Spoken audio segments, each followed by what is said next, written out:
بسم اللہ الرحمن الرحیم۔ گرینڈ ٹیسٹ نمبر 3، سر سید کے اخلاق و خصائل۔ سوال نمبر 1 ہے، قومی ترقی خوبیوں کا مجموعہ ہے، شخصی محنت اور شخصی عزت کا۔ سر سید کے خیال میں اصلی غلام کون ہے؟ جو بد اخلاق اور خود غرض ہو۔ سوال نمبر 3، سر سید احمد خان کھانا کھانے کے بعد پیتے تھے پاؤ پاؤ سیر دودھ۔ سوال نمبر 4، وہ عادت جو سر سید احمد خان کی رفیق کار رہی، مطالعہ کرنے کی عادت۔ سوال نمبر 5، سر سید خطوں کا جواب دینے میں نہایت فیاض تھے۔ سوال نمبر 6، سر سید احمد خان کی خوراک میں کمی ہوئی بڑھاپے میں۔ سوال نمبر 7، سر سید احمد خان کی طرف سے مصنف کے خطوط کا جواب کتنے دن بعد آتا تھا؟ 3 دن بعد۔ سوال نمبر 8، سر سید کی مرغوب غذا تھی جو مل جائے۔ سوال نمبر 9، سر سید کو پھل نہایت مرغوب تھے، آم اور خربوزہ۔ سوال نمبر 10، سر سید کو کھانے میں پسند تھا ترکاریاں۔ سوال نمبر 11، سر سید دونوں وقت کھانا کھانے کے بعد دودھ پیتے تھے پاؤ پاؤ سیر۔ سوال نمبر 12، نواب محسن الملک کی سر سید سے پہلی ملاقات کب ہوئی؟ 1861 میں۔ سوال نمبر 13، سر سید کے اخلاق و خصائل کے مصنف کون ہیں؟ مولانا الطاف حسین حالی۔ سوال نمبر 14، سر سید احمد خان نے خطبات احمدیہ کتاب کہاں لکھی تھی؟ ولایت میں یعنی انگلستان میں۔ سوال نمبر 15، مضمون سر سید کے اخلاق و خصائل مصنف کی کس کتاب سے ماخوذ ہے؟ یہ ہے جی حیات جاوید سے۔ حیات جاوید جو مولانا الطاف حسین حالی نے لکھی ہے اور سر سید کی سوانح عمری ہے۔ سوال نمبر 16، پانی پت سے علی گڑھ بھیجے جانے والے خط کا جواب آ جاتا تھا تیسرے دن۔ سوال نمبر 17 ہے، جو عدت کے کیا مطلب ہے؟ جو عدت کا مطلب ہوتا ہے عقل کی تیزی۔ سوال نمبر 18 ہے، سچ بات کہنے میں کسی کی تان سے نہ ڈریں۔ سوال نمبر 19 ہے، عفو و اغماض ان کی سرشت میں شامل تھا۔ سوال نمبر 20 ہے، سر سید مکان بنوا رہے تھے سائنٹیفک سوسائٹی کا۔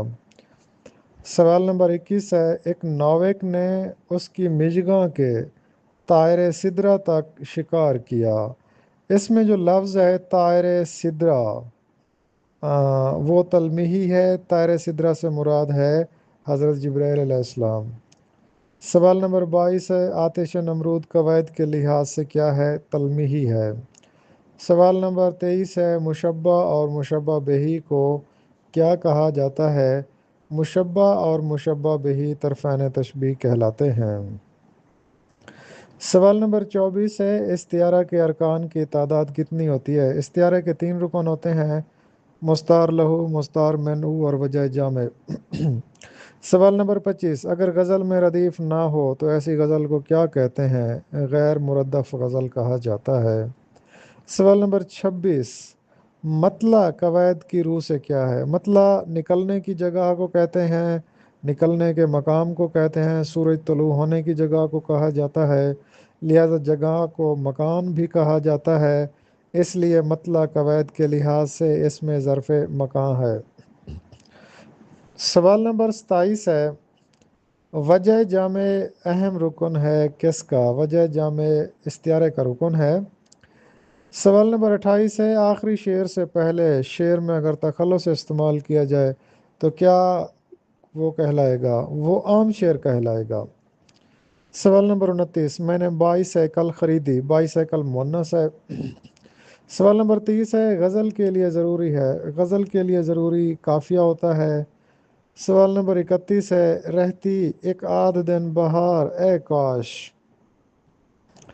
اس میں قافیہ کیا ہے؟ بہار اور قرار جو ہے یہ قافیہ ہے۔ اچھا جی، اس کے بعد ہے سوال نمبر 32، یہ میرے بیٹے کا فوٹو ہے، فوٹو مذکر ہے، ہم نے میچ کا ٹکٹ خریدا، ٹکٹ مذکر ہے۔ شاہدہ بہت لڑاکا ہے، لڑاکا آئے گا۔ شبہ کسے کہتے ہیں؟ شبہ کہتے ہیں جس کے ذریعے کسی چیز کو نہیں، جس وجہ سے تشبیہ دی جائے، دال جوس۔ شبہ کہتے ہیں دراصل وجہ کو، جس وجہ سے تشبیہ دی جائے۔ سوال نمبر 36 ہے، جس چیز کا نام استعارے کے طور پر استعمال کیا جائے وہ مستعارے منو کہلاتی ہے۔ مثال کے طور پر میرا چاند آ گیا۔ اب چاند کا نام ہم نے استعمال کیا ہے تو جو لفظ موجود ہے جملے میں وہ مستعار منعو ہوگا۔ تو جس چیز کا نام صنعت استعارے کے طور پر استعمال کیا جائے اسے مستعار منعو کہا جاتا ہے۔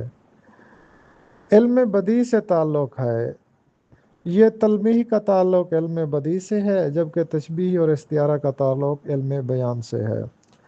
معروضی نمبر 38 ہے، حاشا و کلا کا کیا مطلب ہے؟ ہرگز نہیں۔ سوال نمبر 39 ہے، پتھروں جیسے کڑے لفظ نہ پھینکو مجھ پر، ٹوٹ جاتا ہوں بہت جلد بکھر جاتا ہوں میں۔ اس شعر میں لفظوں کو پتھروں سے تشبیہ دی گئی ہے۔ لفظ مشبہ ہیں اور پتھر مشبہ بہی ہیں، تو شعر میں پتھر کے متعلق پوچھا گیا تو پتھر مشبہ بہی ہے۔ دانت موتی کی طرح چمکدار ہیں، دانتوں کو موتیوں سے تشبیہ دی گئی ہے، تو دانت مشبہ ہیں اور موتی مشبہ بہی ہیں۔ سوال نمبر 41 ہے، میں ڈٹا ہوا ہوں صداقتوں کے محاذ پر، میری کربلا کی روایتیں میرے ساتھ ہیں۔ اس شعر میں کربلا تلمیحی ہے۔ افق پر چاند اور سورج نکلنے کی جگہ کو کیا کہا جاتا ہے؟ مطلع کہا جاتا ہے۔ سر سید کے کھانوں میں زیادت اور تعدد اور تلمع نہیں ہوتا تھا۔ لفظ کافیہ کی جمع ہے کوافی، اسے فاسد ہو چکی ہے۔ قصیدہ کیا لکھوں اس مہرباں کا، سلیقہ جب نہیں حسن بیاں کا۔ اس میں ردیف کا اور کا ہے۔ اس کی سرگزشت دردناک ہے، سرگزشت مؤنث ہے۔ سخت کافر تھا جس نے پہلے امیر مذہب عشق اختیار کیا۔ اس شعر میں میر کا لفظ آ گیا ہے تو میر جس شعر میں شاعر کا نام آ جائے تو اس کو ہم مقطع کہتے ہیں۔ علی سالار کو جونک لگ گئی، جونک مؤنث ہے۔ ظرافت اور خوش طبعی ان کی جبلت میں داخل ہے، جبلت مؤنث ہے۔